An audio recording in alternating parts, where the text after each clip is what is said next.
You're the person the boss asked me to train in on the Selco Baler, aren't you? Well, if you've read through the safety and operations sections of the Baler manual, you're just in time.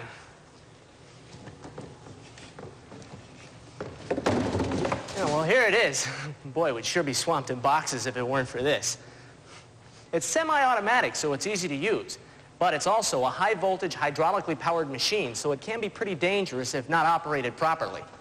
A good rule is, if you're ever in doubt about safely doing something, either read the decals or consult the operator's manual before proceeding. Both identify the potential hazards of operating the baler. On the baler, you'll find three kinds of safety decals. The danger decals identify situations that will result in serious injury or even death. The warning decals identify situations that could cause serious injury or death. Then there's the caution decals. They identify situations that could result in damage to the equipment, injury to you, or both. I've made a habit of always looking over the machine before running it. Be sure nothing has been damaged that could be an accident waiting for a place to happen. Since it's a hydraulic unit, well, look for fluid leaks before starting it. Be sure the green power light on the control panel is lit. The hydraulic ram or platen is in the up position, and the bail door is closed and latched. Rotate this turnbuckle downward to lock. Use all your senses. Any unusual smell or sound at startup could signal trouble. Be sure to stop the baling operation and report any unusual findings right away. So, let's get rid of these boxes.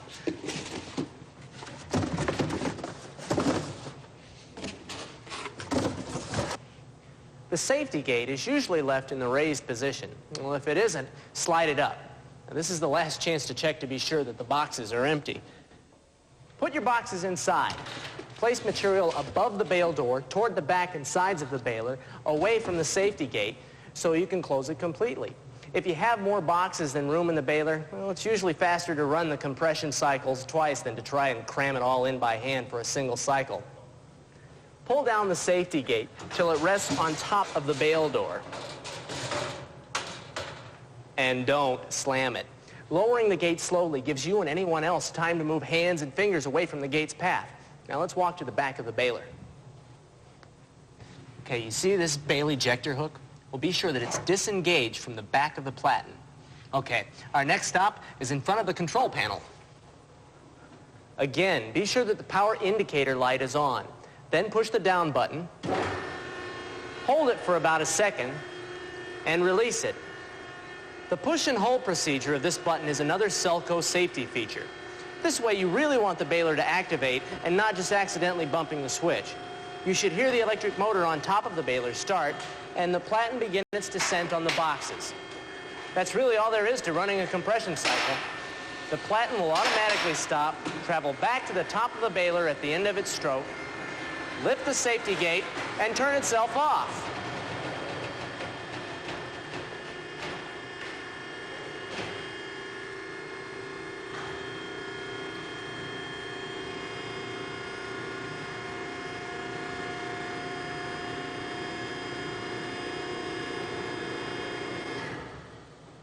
If in an emergency you have to stop the baler, just push this emergency stop button. All systems will stop and shut down. The baler won't start again until the button has been twisted back out of its stop position. Selco calls this a smart baler because it'll prevent you from starting a compression cycle unless the baler is ready. As you press the down button, you'll notice the green safety gate indicator light. If you push the down button, nothing happens and the gate light doesn't come on.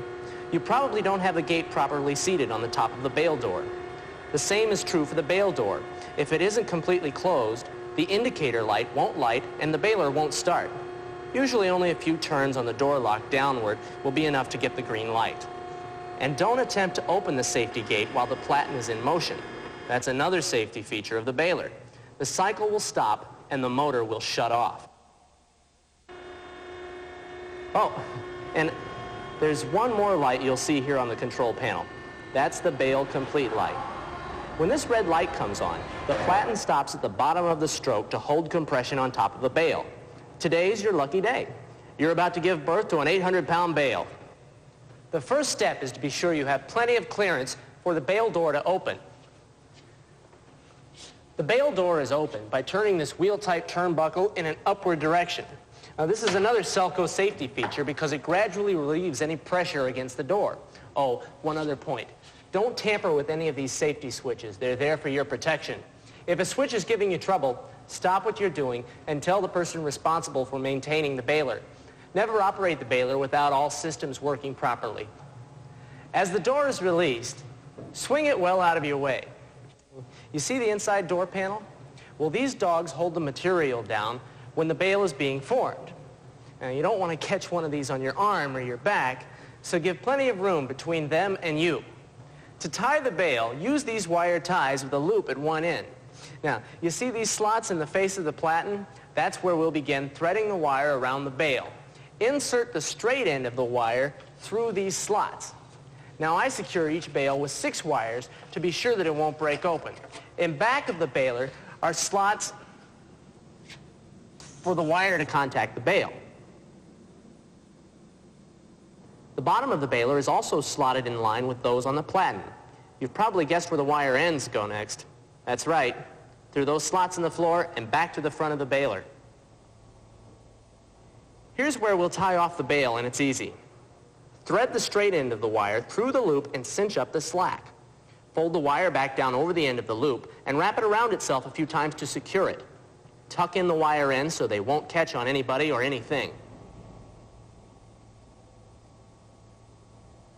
When all 6 wires are secured, you're ready to separate the bale from the baler. Be sure the door is once again out of the bale's path. I usually put an empty pallet in front of the baler like this to catch the bale. Remember that bale connector hook we've been checking in the back of the baler? Well, it's going to go to work to roll the bale out of the baler. Simply hook it onto the rod welded to the top of the platen. One last check to make sure that the safety gate is completely down and that there's nothing in between the bale and the pallet. Raise the platen by depressing the up button and hold it. As the platen rises, it pulls on the chain connected to the bale eject paddle, and out comes the bale. It just rolls over dead on the pallet. Now just tote the bale off to the storage area.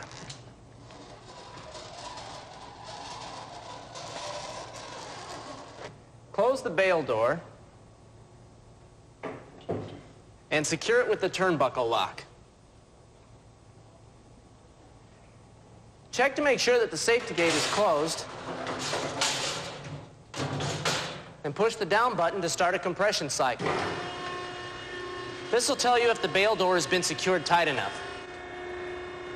Watch the back of the baler to be sure the bale ejector hook disconnects from the platen.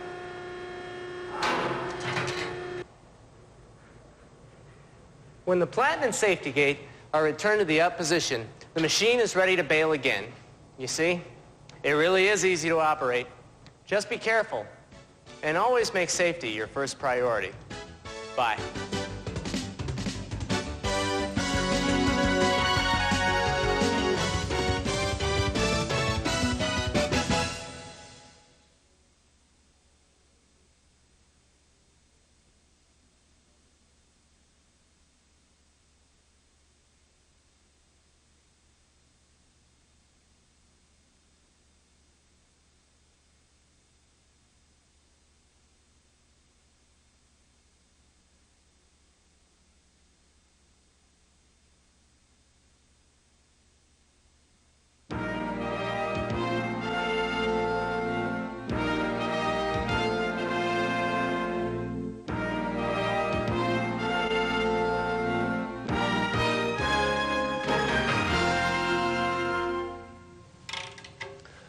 Hi. I'm going to show you Selco's recommended maintenance procedures to help you keep your vertical baler in top running condition. Selco has engineered this baler to require a minimum of your service and maintenance time. But, as with any kind of moving equipment, the attention you routinely give the baler will ensure a safe machine for the people who use it. Routine maintenance will also extend its like-new performance ability. Selco vertical balers comply with all ANSI standards that pertain to baler safety. Its wiring and components conform to the National Electric Codes, and the entire baler is UL approved. So you're starting with a safe machine, but it's up to you to keep it that way. All the maintenance routines we covered today are explained in the parts and service manual you received with your baler. It's generally kept in this case that also contains the baler's operator's manual and a maintenance log. Any maintenance or repair should be recorded in the log to ensure component warranties. Additional copies of these publications are available. Ask your Selco distributor. For details, call Selco Direct at 1-800-447-3526. If more than one person will be operating and maintaining your baler, provide a name and phone number of someone to contact if a baler problem develops. That person may be someone in maintenance, management, or your Selco distributor. Display the name and number prominently on or near the baler so it's easily seen by an operator if needed, and keep the information current. A fire extinguisher with an all-class rating should be located near the baler and visible to the baler's operator. It's a good protection from the threat of fire whenever large volumes of paper are present. Be sure the extinguisher is periodically checked and maintained too. If you haven't done so already, check with your Selco distributor on service agreements and schedules they offer for maintaining your baler. Selco distributor personnel are factory trained to thoroughly know all facets of your baler. They can tailor a service program to your needs, ranging from a complete turnkey maintenance program to perhaps only the annual maintenance routine. Distributor personnel are certified to inspect and adjust components of your baler. They use genuine Selco brand replacement parts for top performance. Their technical expertise may not be as expensive as you think. Well, let's get started. I'm assuming you have reviewed both the operators and parts and service manuals and are already familiar with component names and operating procedures for the baler. There are basically two maintenance routines. One should be performed every other month, and the other is an annual procedure. We'll get into those in a minute. First, let's go over the daily inspection routine. A daily check of your baler will likely catch small problems before they grow into big ones and help ensure the safety of your operators. Keep the area around the baler clean. Remove flammable materials a safe distance from the baler.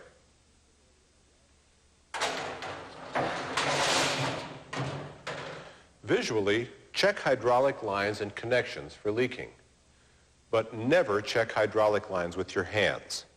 At a maximum operating pressure of 3,000 psi, escaping fluid could cause severe injury. Always look before you reach. With the platen in the up position, check the hydraulic fluid level in the sight gauge on the side of the tank. Compare the fluid level in the vial with the operating range indicated on the decal. Look for worn, damaged, or broken parts on hydraulic hoses, platen guides, and wells. All warning decals should be readable. Safety shields should always be in place, and electrical panels should be closed and secured. Cycle the baler. Visually check all safety guards and interlock switches. Make sure they're working properly and have not been tampered with. Of course, if your inspection turns up something that needs attention, consult your manual or call your Selco distributor and get it fixed promptly. We'll be covering some of the procedures for correcting problems you may find on your inspection tour in this session. You'll also find the recommended maintenance procedures in your parts and service and operators manuals. The bi-monthly maintenance procedure on your baler isn't much more involved than the daily inspection. Cycle the baler, if necessary, to bring the platen to its fully retracted position.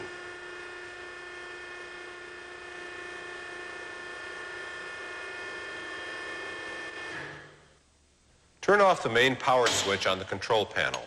Never perform any maintenance on the baler without turning off the power and locking it out. Now, check the sight gauge on the side of the hydraulic oil tank. In the raised platen position, the oil level should be 3/4 full and within the range indicated on the decal. If the level is low, remove the breather cap on the top of the tank and add clean hydraulic oil, enough to bring the level within the proper operating range. Never overfill the tank. The hydraulic oil should be SAE 10 weight, non-foaming, with anti-wear additives and a viscosity rating of 150. There is some lubrication required, but it's quick. The bail door hinges and the counterbalance chains on both sides of the safety gate should be lubricated with machine oil. If they appear dry, coat them with a thin film of oil. That's the extent of the maintenance portion of this service procedure. The rest entails a thorough inspection of the baler. Start with a close examination of the hydraulic system. If a fitting leaks, tighten it. Don't over-tighten. If it still leaks, replace it. Also, check for leaking around the platen cylinder and pump. Any leaking should be corrected. Next, get a good look at the top of the platen. If material has collected here, remove it to prevent wedging. Make a close inspection of the sleeve and pin connecting the platen to the cylinder rod. If cracks or wear is evident, it should be repaired or replaced immediately.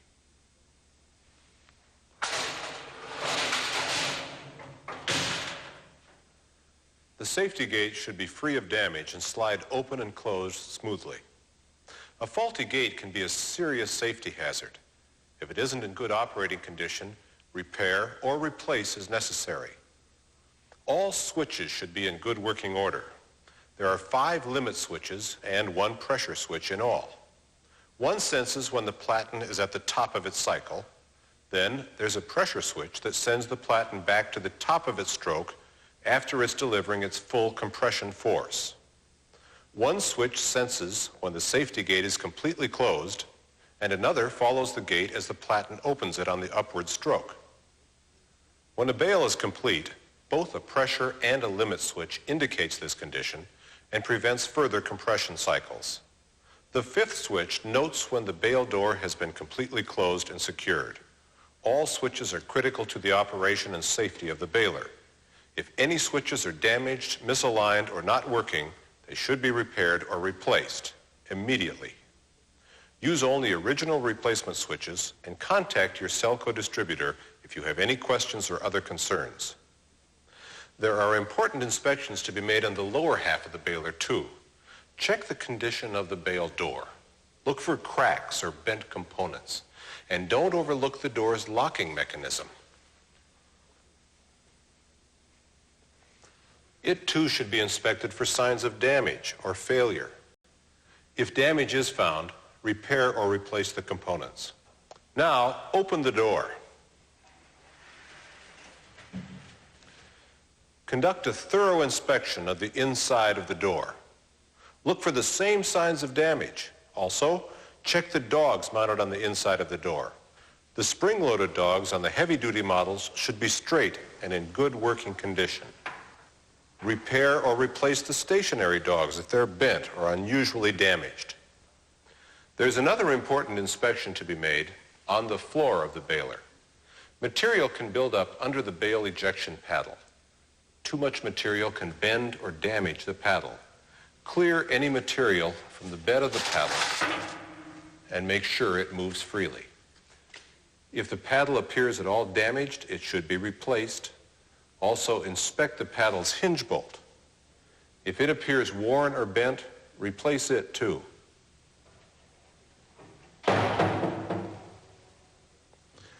Close and secure the bail door if no damage is found. Then, go to the back of the baler for the last inspection area on our tour. Check the condition of the chain connecting the bail ejection hook to the paddle. The link should be free moving. And make special note of the master link. The clip lock should be in place and secure. Before leaving the baler, remember to unlock the main power switch and return the baler to operational condition. I suggest you cycle the baler once, just to be sure all systems are operational. That's all there is to the bi-monthly maintenance procedure. You see, it really doesn't take that long. Now, let's go through the annual maintenance procedure. Begin as with the bi-monthly routine when a bail has been completed and ejected so the baler is empty. Only this time, our procedure will start a little different than the bi-monthly routine. At the control panel, push the down button to start a compression cycle. When the platen is fully extended, Push the stop button, turn off the main power switch, and lock it out. This gives us the ability to inspect the cylinder rod for damage, open the bale door, and lift the safety gate. Give careful scrutiny to the rod. Look for scratches or flaking and cracking of the chrome surface. Also, check the rod for straightness. If you find any damage or deterioration, it should be replaced. While the rod is extended, check the sleeve and pin connecting the rod to the top of the platen for damage or wear. Repair or replace as necessary. Also, inspect the clamps on the safety cables above the platen. The platen should be perpendicular to the cylinder rod. If it appears cocked, stop further operations and contact your Selco distributor service personnel right away. After your inspection and adjustments, close the door, secure it, and lower the safety gate. Unlock the power panel and turn the power back on. Push the up button to raise the platen back to the top of the stroke. Turn the power off and lock it out as we did before. Get your ladder and we'll start with the Baler's hydraulic system. Begin by draining the hydraulic oil from the tank. The drain plug has been magnetized to attract metal impurities from the oil. After you have removed it, wipe it clean with a rag and set it aside. There's an inspection plate located on the top of the tank. Remove it to access the inside of the tank. Inside, you'll see the screw-on suction-type filter at the base of the oil siphon tube. Turn it counterclockwise to remove it. With the oil and filter removed, wipe the bottom of the tank dry to remove any remaining impurities. Screw on a new filter. Be sure to check with your operator's manual for the correct filter model for your baler.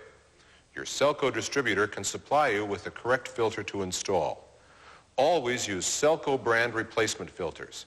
That's important to protect your baler investment and validate any warranty coverage you may have. Screw the plug back into the tank and replace the access panel. Pour in fresh SAE 10-weight hydraulic oil through the breather cap to the full level indicated on the sight gauge. With your grease gun, give grease to the fitting above the fan in front of the electric motor. These provide lubrication to the motor bearings. Check the thickness of the platen's guideways. When new, they're a half-inch thick. If they're worn down to a quarter-inch in thickness, they should be replaced. If you measure the guideways somewhere in between, give them a coating of grease. On the lower half of the baler, oil should be applied to the bale door and door lock hinges. Any spring-loaded dogs on the bale door should also be oiled. The annual inspection includes analysis of the chains connecting the safety gate to the counterbalancing weights. Besides providing an even coating of oil over the surface of the chains, check the master links to be sure clips are tightly intact. Also, check the condition of both sprockets for wear. Repair or replace parts as needed. A side effect of the baling process is torque, vibration, and general machine movement. These stresses can loosen nuts on bolts throughout the machine. This is the time of year when you should go over the entire machine to snug up nuts that may have loosened. Pay particular attention to the nuts on the platen assembly and its support structure. And don't overlook the concrete anchor bolts on the base of the baler. Of course, as you go over the baler with your sockets and wrenches, conduct the same component inspections you do in the bi-monthly maintenance routine.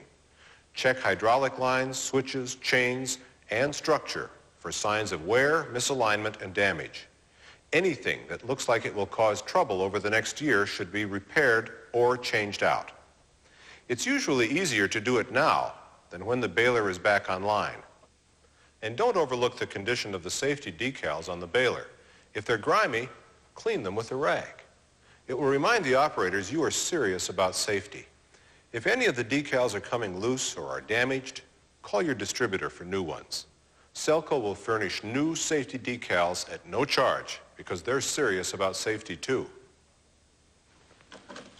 The only tasks left to do are turn the power back on and bring the baler back online. As with the bi-monthly routine, run the baler through a cycle just to be sure everything is in good working order. Then, note the type of maintenance and any replaced parts in the log. Be sure to familiarize yourself with all the manuals that come with your baler. In them, you'll find additional details on the care and maintenance of your Selco baler.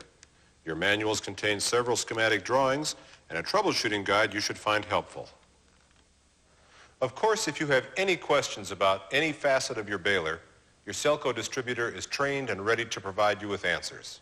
Or call Selco direct at 1-800-447-3526. Follow the schedules and routines we've shown you here and in the manuals. The little time you invest in these maintenance routines will pay back substantial dividends in a baler that will serve you well and safely for a long time.